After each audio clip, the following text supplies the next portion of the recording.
Hello नमस्कार, एक बार फिर से आप सभी का स्वागत है आपके अपने यूट्यूब चैनल मिस्टर मोनू पर। आज हम डिस्कस करेंगे सेंट्रियोल्स के बारे में, मतलब तारक काय के बारे में, जिसको हिंदी बोला जाता है तारक काय। ठीक है, तारक काय के बारे में डिस्कस करेंगे। तो ये भी एक बहुत ही इंपॉर्टेंट सेल ऑर्गन होता है और इसके चारों तरफ भी किसी प्रकार का कवर नहीं पाया जाता है। आपको मैं बता देना चाहता हूं कि अब तक की क्लासों में हमने सेल से रिलेटेड जितने भी सेल ऑर्गन हैं उनको हम सब डिस्कस कर चुके हैं और लास्ट लेक्चर में राइबोसोम्स के बारे में पढ़ा था। आज के लेक्चर हम सेंट्रियोल के बारे में पढ़ेंगे। सेंट्रियोल होता है तारक काय होता है, और मेनली अगर बात की जाए तो तारक काय एक ऐसा सेल ऑर्गन होता है जो मोस्टली एनिमल सेल्स के अंदर ही पाया जाता है। ठीक है, तो प्लांट सेल्स के अंदर बहुत रेयर केसेस में मिलता है। ठीक है, और जो मोस्टली पाया जाता है वो प्लांट सेल्स के अंदर ही एनिमल सेल्स के अंदर पाया जाता है। लेकिन क्या होता है, जो ड्यूरिंग द सेल डिवीजन, इसका जो मेन इंपॉर्टेंट रोल जो होता है सेंट्रियोल का, क्या होता है बेटा, ड्यूरिंग द सेल डिवीजन ये क्या होता है कि जो क्रोमोसोम्स होते हैं उनके काइनेटोकोर्स जो पॉइंट्स होते हैं उनको स्पिंडल फाइबर की सहायता से पकड़कर अपोजिट साइड में ले जाने का कार्य करते हैं। ठीक है, आपको पता है जब एक सेल जो होती है एक सेल जो होती है वो दो में डिवाइड होती है। ठीक है, अभी एक सेल जो होगी दो में डिवाइड होगी तो इनके जो क्रोमोसोम होते हैं उनको अपोजिट साइड में स्पिंडल फाइबर्स के निर्माण के द्वारा पकड़ने का कार्य करता है और क्रोमोसोम्स को अलग करने का कार्य करता है, जिससे बराबर मात्रा में जो क्रोमोसोम्स होते हैं वो पुत्री कोशिकाओं में चले जाएं, डॉटर सेल्स में चले जाएं। ठीक है, तो आज हम डिस्कस करेंगे सेंट्रियोल्स के बारे में। इसके बारे में हम डिस्कस करना बहुत जरूरी है क्योंकि ये बहुत इंपॉर्टेंट सेल ऑर्गन है। ठीक है, तो आपको मैं बता देना चाहता हूं कि सेंट्रोसोम जो होता है वो एक तो क्या होता है बेटा, सेंट्रोसोम जो होता है वह हायर प्लांट्स जो होते हैं उनके अंदर एब्सेंट होता है, और ये जो होता है न्यूक्लियस के पास जो होता है बिल्कुल 90 डिग्री जो होते हैं, मतलब क्या डुप्लीकेशन से पाए जाते हैं। ठीक है, जोड़े में पाए जाते हैं। ठीक है, और इनके चारों तरफ क्या होता है, एक प्रकार का लिक्विड होता है और एक तरह से मैट्रिक्स टाइप का एक लिक्विड होता है। ठीक है, तो इसके लिए क्या बात बताना चाह रहा हूं मैं, इसके लिए बताना चाह रहा हूं कि अगर मान लीजिए तारक काय जो है उनकी जो पोजीशन होती है बेटा डुप्लीकेट्स होते हैं, तो यहाँ पे क्या हो गया कि जो सेंट्रियोल्स होते हैं वो तो दोनों को बोला जाता है ये सेंट्रियोल्स हो गया बेटा। ठीक है, केंद्रक के पास क्या हो गया, न्यूक्लियस के पास सेंट्रियोल्स हो गया, और सेंट्रोसोम क्या हो गया, एक सिंगल यूनिट हो गई। ठीक है, दोनों आपस में एक दूसरे पाए जाते हैं, एक दूसरे के 90 डिग्री एंगल पे पाए जाते हैं। ठीक है, दोनों 90 डिग्री के एंगल पे, मतलब इस तरह से 90 डिग्री के एंगल पे पाए जाते हैं। ठीक है, एक दूसरे के परपेंडिकुलर होते हैं। और दूसरी बात ये है कि ये जो सेल ऑर्गन होता है वो सेल डिवीजन में हेल्प करता है। तो इसके जो जितने भी इंपॉर्टेंट पॉइंट्स है वो हमको डिस्कस कर लेने हैं। ठीक है, तो यहाँ पर देखिए centrosome is absent in the higher plants. आपको पता है ये जो उच्च पादप होते हैं उनके अंदर ये एब्सेंट होता है। Centrosome containing the two centrioles, diplosome, two centrioles मतलब बेटा इस तरह से ये क्या होते हैं, एक दूसरे के चारों तरफ प्रेजेंट होते हैं। ठीक है, तो ये जो पूरी यूनिट होती है उसको क्या बोलते हैं, सेंट्रियोल्स बोलते हैं, सेंट्रियोल्स बोलते हैं। ठीक है, और ये जो सिंगल यूनिट होती है उसको क्या बोलते हैं, सेंट्रोसोम बोलते हैं। ठीक है, तो यहाँ पे दोनों यूनिट होती हैं वो एक दूसरे के पास स्थित होती हैं, एक दूसरे के पास होती हैं, न्यूक्लियस के बिल्कुल बाहर होती हैं, और एक दूसरे के 90 डिग्री एंगल पर एक दूसरे के ऊपर प्रेजेंट होती है, मतलब 90 डिग्री के एंगल पर इस तरह से प्रेजेंट होती है। ठीक है, इस तरह से प्रेजेंट होती है। अब दूसरी बात देखते हैं कि each centriole is surrounded by the amorphous pericentriolar material. ठीक है, तो इसको क्या बोलते हैं, मसल ऑफ पेरीसेंट्रियल सैटेलाइट।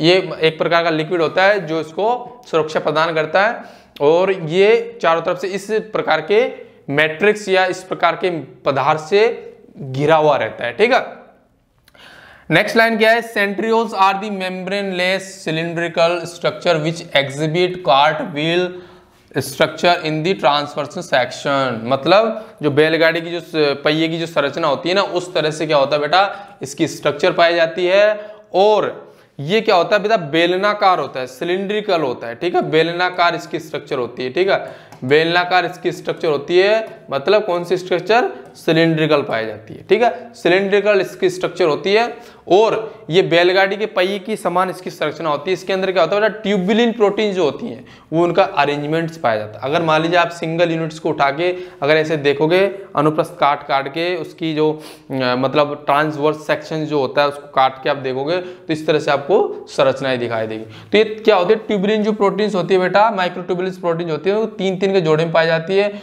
वो आपस में बेटा किसके द्वारा जुड़ी रहती है, स्पोक्स के द्वारा जुड़ी रहती है। ठीक है, ये आपस में स्पोक्स के द्वारा तीन की यूनिट्स पाई जाती है, और इसमें क्या होता है, ट्यूबुलिन प्रोटीन की जो व्यवस्था होती है वो 9+0 होती है। मतलब ट्यूबुलिन प्रोटीन जो होती है वो उसके चारों कोनों पर, मतलब चारों तरफ से, मान लीजिए एक प्रकार का ये तारक का ये है, ठीक है, इस तरह से तारक है, इसको उठा के मैं इस तरह से काट देता हूं तो आपको इस तरह की स्ट्रक्चर दिखाई देगी। मतलब इसमें जो ट्यूबुलिन प्रोटीन जो होती हैं वो ट्रिपलेट में प्रेजेंट होती हैं, ठीक है, और वो एक तरह से सर्किल बनाती है, और जो किसके द्वारा, मतलब किसकी तरह दिखाई देता है, बैलगाड़ी के पहिए की जैसे दिखाई देता है, ठीक है।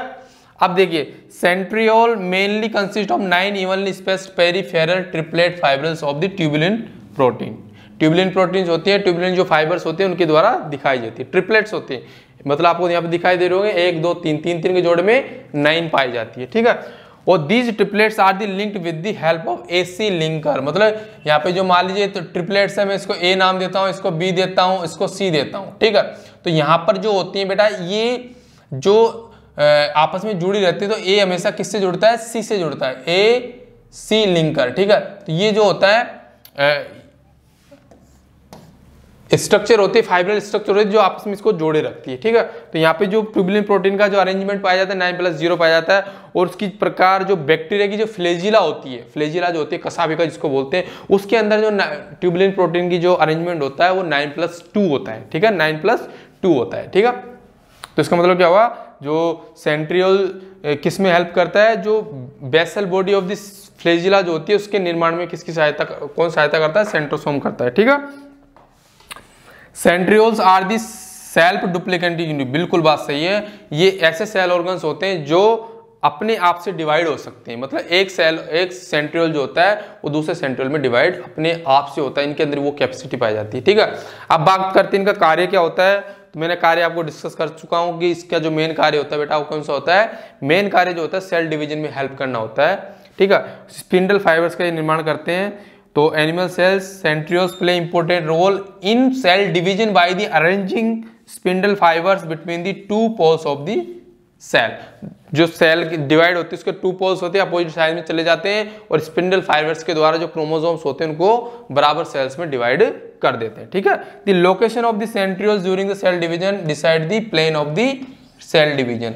मतलब मान लीजिए जिस डायरेक्शन में सेंट्रियोल्स होते हैं, जिस डायरेक्शन में सेंट्रोसोम्स पाए जाते हैं, वो सेल का सेल डिवीजन टाइप्स डिसाइड करते हैं, या तो मतलब परपेंडिकुलर होगा या फिर ट्रांसवर्स सेक्शन होगा, किस प्रकार से सेल डिवाइड होगी वो किसके द्वारा डिसाइड किया जाता है, वो लोकेशन सेंट्रियोल्स की जो लोकेशन होती है उसके द्वारा डिसाइड किया जाता है। थर्ड फंक्शन क्या है इसका, the plane of the division is always right to the spindle, ठीक है। जो सेल डिवीजन का जो प्लेन होता है वो हमेशा किसके राइट साइड होता है, राइट एंगल किसके होता है, स्पिंडल, जो स्पिंडल फाइबर्स होते हैं उसके राइट साइड में हमेशा सेल डिवीजन का प्लेन मतलब तल पाया जाता है, ठीक है। Centrioles form the basal body of the cilia, बिल्कुल बात मैंने अभी जस्ट आपको बताया कि जो ट्यूबुलिन प्रोटीन होती है उसमें ट्यूबुलिन प्रोटीन जो होती है वो सेंट्रोसोम में जिसका जो अरेंजमेंट होता है वो कितना होता है बेटा, 9+0, मतलब बीच में कुछ नहीं पाया जाता, ठीक है। और इसी प्रकार मान लीजिए सीलिया और फ्लेजिला की बात करें तो उसकी जो बेसल बॉडी होती है उसका निर्माण कौन करता है, सेंट्रियोल्स करते हैं, ठीक है, बेसल बॉडी। तो इसके अंदर क्या होता है 9+2 अरेंजमेंट पाया जाता है ट्यूबुलिन प्रोटीन, मतलब इसके बीच में भी क्या होते हैं मतलब ट्यूबुलिन प्रोटीन्स के 2 अरेंजमेंट्स पाए जाते हैं, ठीक है। तो ये सेंट्रियोल्स के बारे में था। इसका मेन इंपॉर्टेंट जो प्ले रोल है वो सेल डिवीजन के अंदर होता है, और ये भी सेल डिवीजन बहुत इंपॉर्टेंट होता है। मतलब हम जो मल्टी सेलुलर ऑर्गन्स, मतलब मल्टी सेलुलर जो ऑर्गेनिज्म है जैसे कि ह्यूमंस, एनिमल्स, प्लांट जितने भी हुए तो उनको क्या था, बढ़ना, अपनी ग्रोथ करने के लिए सेल डिवीजन बहुत जरूरी होता है, और उसमें सबसे मोस्ट इंपॉर्टेंट जो रोल होता है वो सेंट्रोसोम का होता है, सेंट्रियोल का होता है, ठीक है। तो आज के लिए इतना ही, आज तक के लेक्चर में जाना सेंट्रियोल्स के बारे में। अगर आपको कोई डाउट होता है, अगर आप मान लीजिए कोई क्वेश्चन पूछना चाहते हैं तो बिल्कुल आप बेझिझक कमेंट सेक्शन में लिख सकते हैं, मैं डेफिनेटली उसका रिप्लाई करूंगा। और हमारे चैनल को अगर आपने सब्सक्राइब नहीं किया है, आपसे यही रिक्वेस्ट है कि बिल्कुल आप जाइए और सब्सक्राइब कीजिए, और जितने भी आपके दोस्त है, फ्रेंड्स है, भाई है, कजीन है, कोई भी जो नीट की प्रिपरेशन करता है तो वो इस चैनल को ज्वाइन कर सकता है, सब्सक्राइब कर सकता है, जिससे नेक्स्ट जो वीडियो होती है उसकी नोटिफिकेशन उसको पहले प्राप्त हो जाए। और मैं definitely botany zoology complete syllabus में इसी यूट्यूब चैनल पे कराऊंगा, और आपको जितनी हो सके उतनी अच्छी जानकारी प्रोवाइड करने की कोशिश करूंगा। Thank you so much for watching our videos. मिलते हैं नेक्स्ट वीडियो में।